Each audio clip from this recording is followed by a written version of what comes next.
Slugs are, without question, the gardener's biggest enemy. So controlling slugs is one of the biggest things to do, particularly in springtime, because as soon as the day length increases, the temperatures increase, and of course you've got that moisture level there, that's when they just appear as if from nowhere.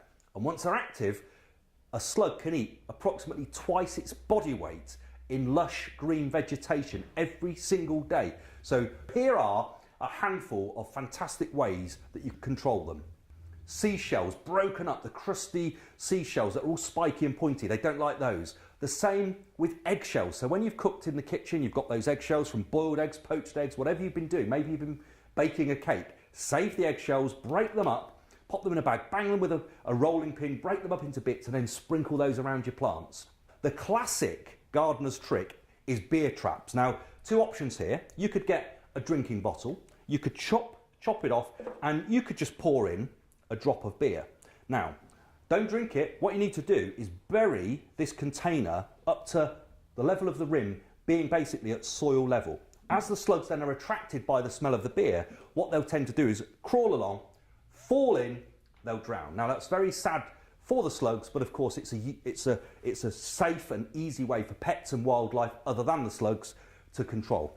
If you eat fruit, perhaps get a halved orange, eat the flesh as you normally would, and use that. This is an environmentally compostable solution to the same thing. So instead of filling up your plastic bottle or your jam jar, you could use that as a beer trap. Bury a halved orange in exactly the same way, top it up with some beer, it will act perfectly, but of course the added benefit here is it will decompose. Now, other things you can use slug killers, but try and avoid metaldehyde or any noxious chemicals. So if you're going to use a proprietary slug killer, use something that contains perhaps iron phosphate. Copper tape works perfectly as well.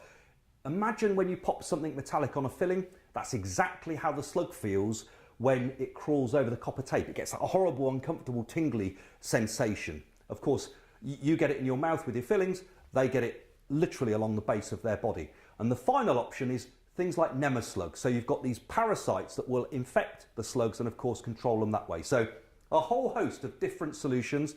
This is the time to start thinking about it. Get ready. So as soon as those conditions are perfect, you've got your beer traps, you've got your nemaslugs, all of those different solutions are ready in your armoury to deploy as you need.